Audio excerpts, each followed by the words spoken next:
flask of anthrax was the genetic parent of the 2001 anthrax attacks, according to the Justice Department and the FBI, which today released evidence against a dead man who was never even charged, let alone tried or convicted, and declaring that evidence conclusive.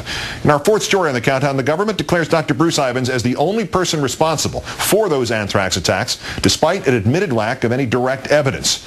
Hundreds of pages of documents, including 14 search warrants, released today. U.S. Attorney Jeffrey Taylor concluding that the anthrax responsible for the attacks late in 2001 matched a single flask of spores codenamed RMR-1029. That flask allegedly created and solely maintained by Dr. Ivins.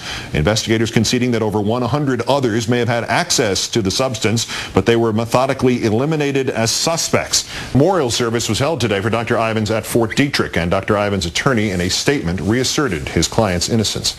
Let's call in once again investigative author Gerald Posner, who wrote Why America Slept, the Failure to Prevent 9/11. Thanks again for your time tonight, sir. Thanks, Keith. Good to be with you again. The flask of anthrax with identical spores, ostensibly their strongest piece of evidence. What do you make of it? That's what they make it sound like, but it's not. Let me tell you, the lay public hears this, they think that's the evidence. Those are the spores that got people sick, sent off in the envelopes. Not true. That was liquid anthrax in that flask. Even if the FBI can tie it to that flask, they can't explain how it was then made into this extremely sophisticated type of weapon with small milligrammage, with electric charges to it, with polyglass on top of the coating, all to go deep inside the lungs to spray into the air. This was weaponized military anthrax. They cannot explain how it went from that glass flask in a liquid form into the form that was sent out in the envelopes. That they don't have the evidence on. What, if anything, that they presented today is the strongest evidence? What have they got going for them? Well, they throw out this machine, what they call the lyophilizer. They say that can make wet anthrax into dry anthrax, but I talked to 6 different microbiologists today and people involved formerly in weapons programs in the United States and in Russia who say that the machine that the FBI talks about can't do that. The strongest evidence they have going for them is also their Achilles heel, and that's his psychological profile. The fact that he's very unstable, that he was someone who was an alcoholic, that he might have wanted to have the vaccine continue to go along, but that's also the fact that he could have been set up as a cutout, a patsy, or used by a group of people who wanted the anthrax out there. They also knew about his weak psychological profile.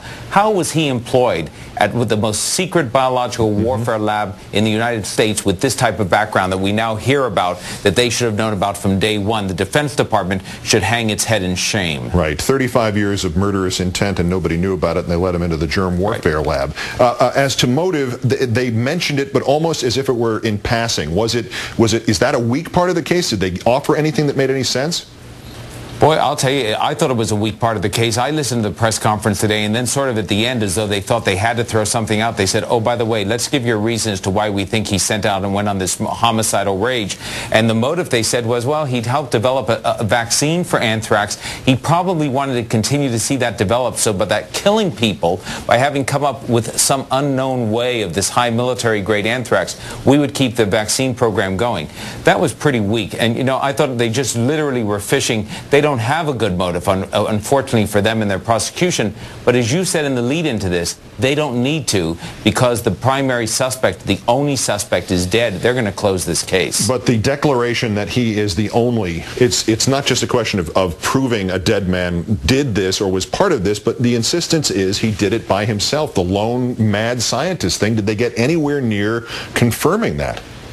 No, as a matter of fact, Keith, that's my major problem with this. You know, if you look at it and you say he's involved, he's got a role in it, he's done something, the evidence, I'm waiting to see that, and they may nail that down. But I spoke to enough experts in the last few days who have convinced me, who know how this process works, that these spores that were sent out were not the work of one lone scientist, and that, I believe, is the case. Investigative journalist and author Gerald Posner, your help on this has been invaluable. Thank you, sir. Thank you, Keith.